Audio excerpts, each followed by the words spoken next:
Well, welcome back. Tonight we make a little bit of a pivot as we continue our discussion of the church as a means of grace.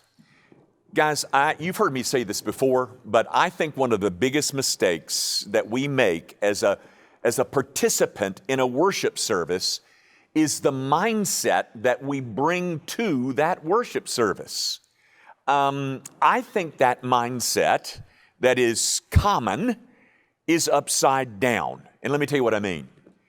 In an average worship service, there are three component parts. There is the audience, there is the performer, and then there is the prompter. And in the mind of most worshiping people, Jimmy Young is the performer. Rather obnoxious at times, but he's the performer. The audience is those of us who sit in the congregation and endure all of that from Jimmy Young.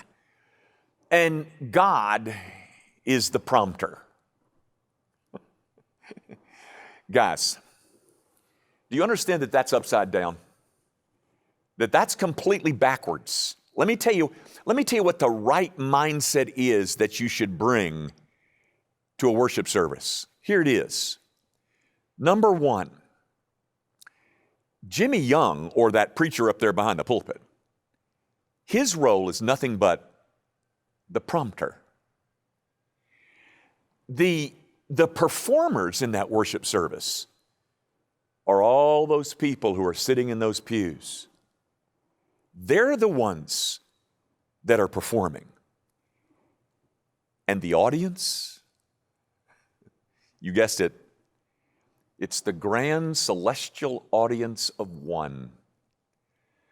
And you have arrived at a church worship service where you are put on display. My role is to help you think of things and respond in such a way that the audience of one will be pleased in your response. But the performers are you. Folks, I submit to you that if we could correct that one mistake in our mindset, if we would shift to see ourselves as the performers and God as the audience in worship, it would revolutionize the way we worship. Because we wouldn't sit there as passive objects.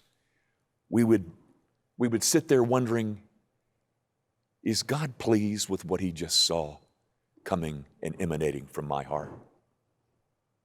You think about that. We'll talk more later.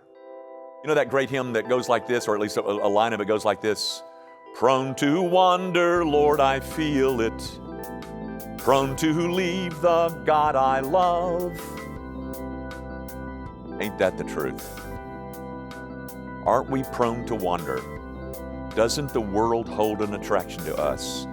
Doesn't it beckon, and we often say, I'm coming.